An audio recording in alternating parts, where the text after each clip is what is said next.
another episode of A Ghost in the Magazine. I'm Steph. And I'm Elle. And I'm Fiero. And this week's movie is The Gingerdead Man. The Gingerdead movie is a film that I've actually been waiting to see for a while. Not because it just came out or anything like that, but because it's never been important enough for me to actually put it on the TV. But every time I see it, I go, I should watch that. Much like Evil Bong and countless other movies that are akin to that thing we like, the full moon movies. There's so many of them. I was on the Full Moon Tubi channel the other day. There's a whole channel. Man, it's unbelievable. Prolific amount of fine films that I'm going to have to go through. She said fine films, everybody. It's on the internet. It's got to be true. So, The Gingerdead Man is a stunning hour and 10-minute film about the dangers of baked goods gone wrong. And the star of the movie, I say star flippantly, bro, is none other than famous Hollywood wackadoo, Gary Busey. So, Gary Busey. Who couldn't love that face? Yo.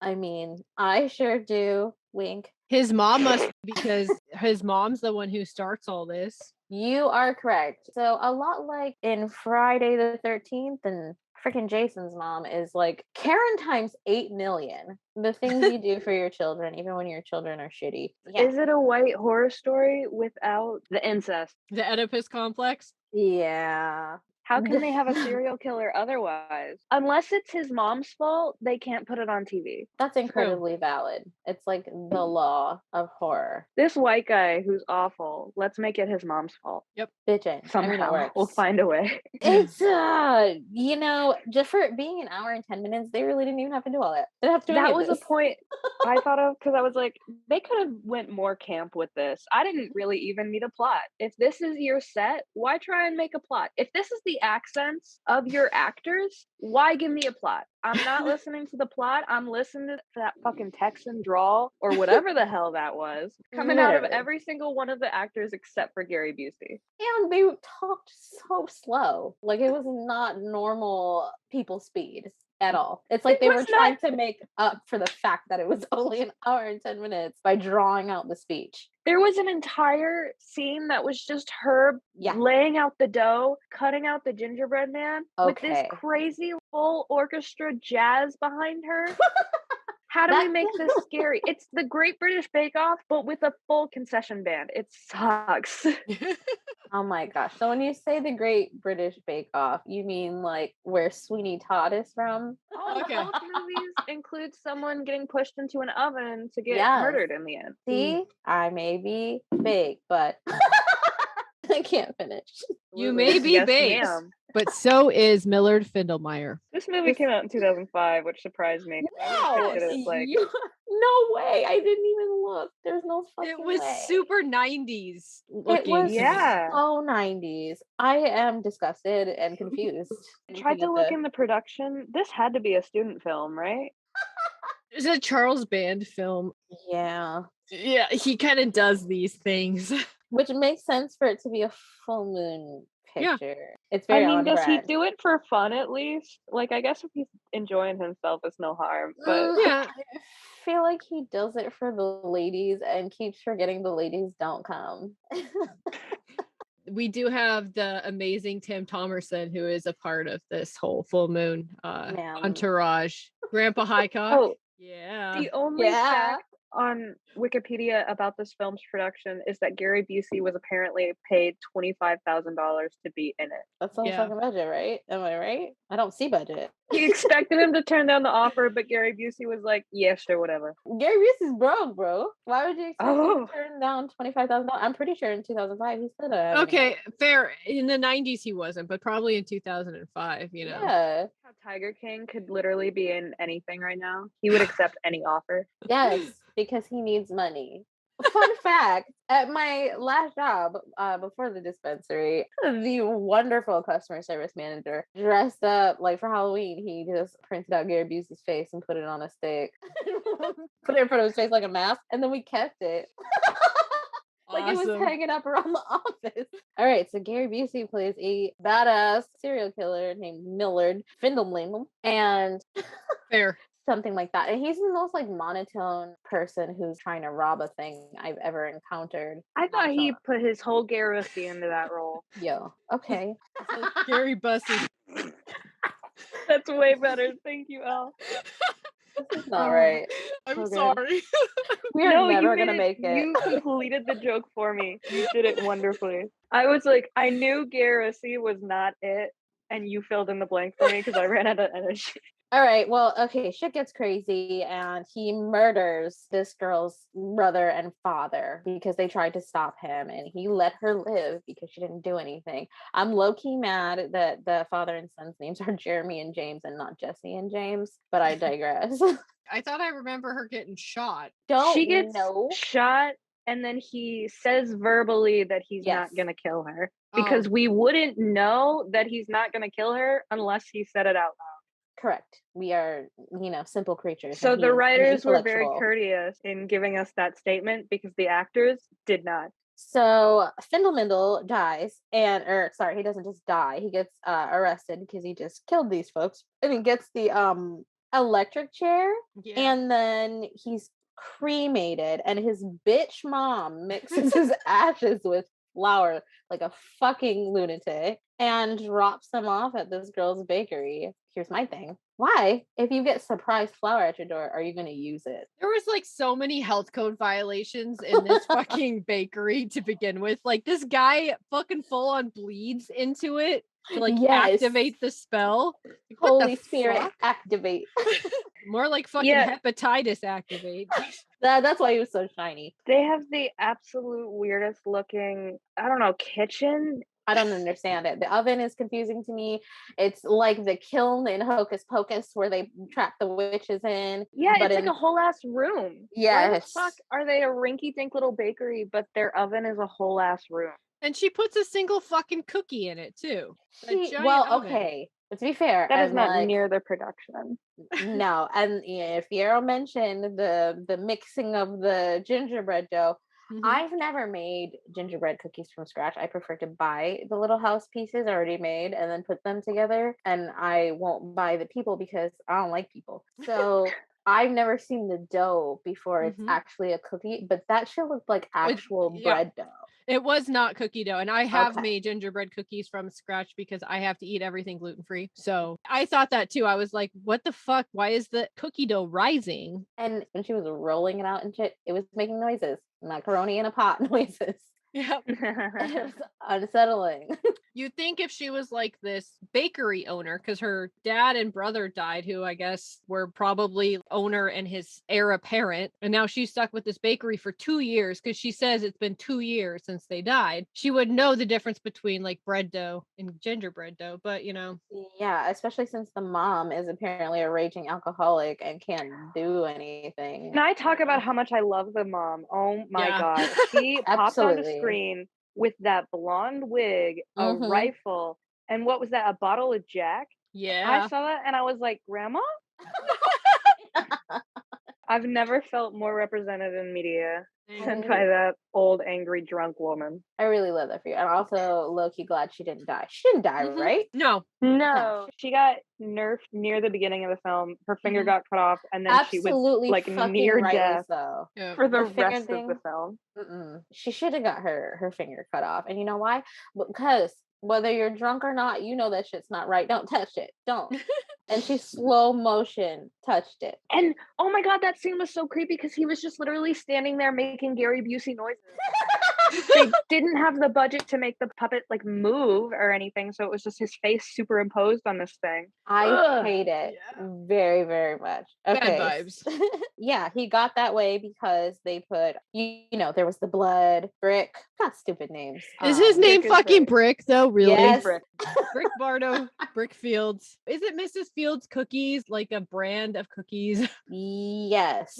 And her name is Sarah, like Sarah Mills. And that's a bread or something like that. Right? Sarah Lee. Yeah. I don't know what I'm talking about. I've been struggling as a genderqueer person and finding a name. I just need to like look at a local shop and steal theirs. Literally Go go in walking there, down the main street. go into one of these small shops, ask them about their life. They will literally tell you the entire history of the place. You'll get everyone's name, and then you can just pick one. That's always what happens, at least in Stephen King books. All right, Back to Brick. Brick. Brick. You mean Butcher the Baker. butcher motherfucking baker, bitch. My note says, "Oh no, blood in the flour from a cut." He says the butcher baker needs no doctor. He can always take the heat. You heard him. And that's how we're in this mess in the first place. So she makes the big ass gingerbread, which I'm not sure why she makes such a big gingerbread man and like where she got that fucking cookie cutter, but that's what she decides to do. And while she's baking him, this bitch from down the street, Lorna, who I guess is like the rich hot girl, which no, but she comes in because her piece of shit dad, he wanted to buy the bakery for $50,000, and she said, "No, dog," and he was like, "Oh, okay." And so then Lorna snuck in and tried to plant a rat, and the way Sarah reacts, it was nonchalant, but she was like, "Oh, you horrible bitch," or something like that, and I'm just like, that's not how I would have addressed her exactly. And then the fight scene that ensues, if we can call it that. Yeah, you can tell they didn't have a stunts coordinator on set. None of that. No, they were literally, fight one girl was choreography. chucking bread at the other girl's chest, and she just stood there in surprise for a minute before she slapped the shit out of her and made her face bleed. Yep. Which is how fights work. I do want to note that the movie did make the choice to like, they clearly thought some things were just not important. They didn't need to tell us really what was going on with the bakery. They did just give us a little words concerning the hot girl, Lorna. She was like, "Oh, she's the bad guy because she's hot and she's rich." And she's rude as fuck. As she should be. I love It her. makes sense. Sorry. You love Lorna? I love Lorna.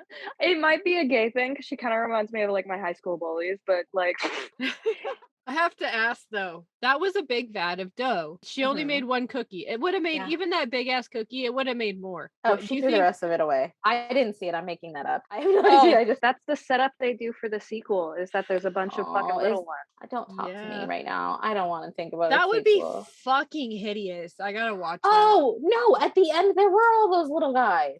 Oh no. Yeah. I didn't see that. I don't know. I think I tapped out at one point. I was just like, this is fucking I don't blame you for that at all. This movie is hard to consume, I'm not gonna lie. I had to pause 45 minutes in and then come back today. I did not watch it in one sitting, even though it was only an hour and 10 minutes, and I don't care. So Lorna's not really boyfriend, Amos, comes in and he's sick of waiting. And well, first he discovers she's an actual piece of shit, and they also discover that the cookie that was on the sheet is not on it anymore as smoke fills the room. Dun dun dun. Dramatic music so you know it's scary, otherwise it wouldn't be scary. No, so obviously, I mean, they find out that the cookie is alive, and even though he saw it with his own eyes, Amos says some shit like, "Oh, that's fucking crazy," when she's trying to explain where he came from. And I'm like, are you sure? Because he just tried to kill you guys. You saw his little slimy ass with your eyeballs. Yeah. Manipulate, gatekeep, gaslight. Anyways, that's Amos's motto. I also want to know why everybody wanted to bang Amos, because it's his eyebrow ring, obviously. He's tall, he's a bad boy, but like he's not just a bad boy, which okay, I get it. Pop on a leather jacket, stay out past your curfew, call your dad a dick, all that stuff's hot. He's been to prison. So like, what prize are you winning, sis? He reminds me of all my cousins. Oh shit. On the other hand, we have Brick, who is an athlete, obviously not awkward at all. And his name is Brick, just saying. And he's the butcher baker. And he says things like, "Your ass is toast." Sexy as fuck. Definitely. 10 out of 10 would do. I honestly, I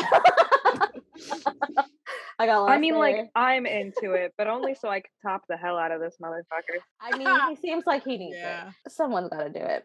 Okay, so I'm going to skip all the details in between because it's really just him trying to kill people, but really Brick is the only one who has any sense. Also, there's this really awkward scene where Sarah is clearly flirting with Amos, even though he flat out says to her that he's only with Lorna because she pays for the beer and the pizza. What?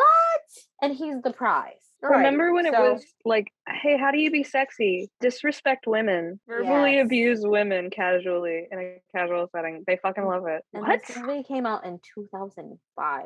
Yeah, that's not that long ago. No. This has to be made by some students who are working through some deep shit. Nope. No. Just this guy. I think he is the mind behind Grandpa Highcock. This is some trauma dump media if I ever saw it. Yes. Rick's Yeah. the only one with sense, and he comes in and he saves the day. And then he says this. Now it's time to meet your maker. Prepare to meet the butcher baker. The butcher baker is no one's bitch. And goddamn, I saw stars. Okay. But when he ate that was not the No, texture I that was- expected it to be. No, I wanted to yeet myself out of my own apartment because absolutely not. What's supposed to be inside is supposed to be cookie cuts, not blood and shit. And I'm going to tell you why. Okay. I'm going to tell you why. It's a fucking cookie. But second of all, I obviously thought of Child's Play, but the reason that Chucky is filled with blood and guts and not wax and shit is because he's literally voodooed himself in there and is turning back into a human. There was nothing of the kind here. Nothing. So why was he chunky guts on the inside? I think the answer might lie in the rig to do that, special effects wise, might be very cheap and easy to get. Yes. This might okay. be an accessibility thing. That makes sense. They blew their budget on Gary Busey. So It looked like it had the consistency of a sponge that had been sat out, soggy and falling apart and full of That's garbage me. water. it's me. Jesus, Steph. The soggy and falling apart. The goddess of garbage. I mean, they didn't spend the time in the writing. That's for damn sure. Oh no. No, they didn't. All right, so there's more. Okay, on top of this, because he ate Gary Busey's head, he turned into a strange zombie. That's all I got. Like, I don't understand why he was possessed. Yeah, I don't get the mechanism either. Because I mean, there was the blood, there was the mixing, the laying out, all of this like Yeah. intention put into it. Yes. And then he eats it and it's just transferred to him. Like, Okay, yes. And then if it's transferred into him, how did it get back into the dough for the little babies at the end? it's just because the universe is nonlinear. We don't understand this. It is time and space are my God. persistent illusions of our brain. You're Doctor Stranging me right now. You're trying to explain to me the multiverse and how 3 Peter Parkers got through it. That's what you're doing right now. Yes, it doesn't make any sense. And it's just like with Ghoulies. We're not going to find sense in this. There's no plot. There's no active lore that you can figure out that makes you go, oh, wow, that was cool. That's just not what we're here for. We're here for the mushy, spongy guy and the wrestler. That's what I'm here for. Honestly, same. I just need more of those moments. Yes. It could have been more camp. It could have been more Rocky Horror. Yes. Could have been a whole lot more camp, honestly. And I was waiting for the camp the whole time because everybody was so monotone. Those accents, though. You Yeah. do not hear that in modern Hollywood. You got to Mm. admit. It's true. I will give them that. But that's all I'll give them. The strong Texan drawl present in everyone except for Gary. Because Gary Busey has his Very Bussey. Gary Busey has his own dialect. He says the accent comes with me. But I'm very much of a fan of like working with the information that the movie gives us with its shitty writing. So as they would have us believe, the reason for all of this, a witch, of course. Any logical fallacy, it's just a witch. That's a Does it cheap make sense? shot. No. Cool, But it's cool. what they gave us. So that's what it is. I'm looking forward to Evil Bong. That's where I'm going next. Hell yeah. And I want to be evil baked. Okay. Yeah. Gingerdead Man 2 is called The Passion of the Crust. Oh my god, we're watching it. Wow. Okay, folks, we will cover Gingerdead Man 2, but not now. The actual next movie that we're covering is Till Death. And this podcast is going to be the happiest place on earth. Not Disney, but I'm going to have my 2 best friends on an episode, and my heart is full. You can find this podcast on Twitter at GITM Podcast. You can find me on Twitter at WitchXPudding. You can find me at Nocturnical. You can find me at IzzyEXE. Okay, bye.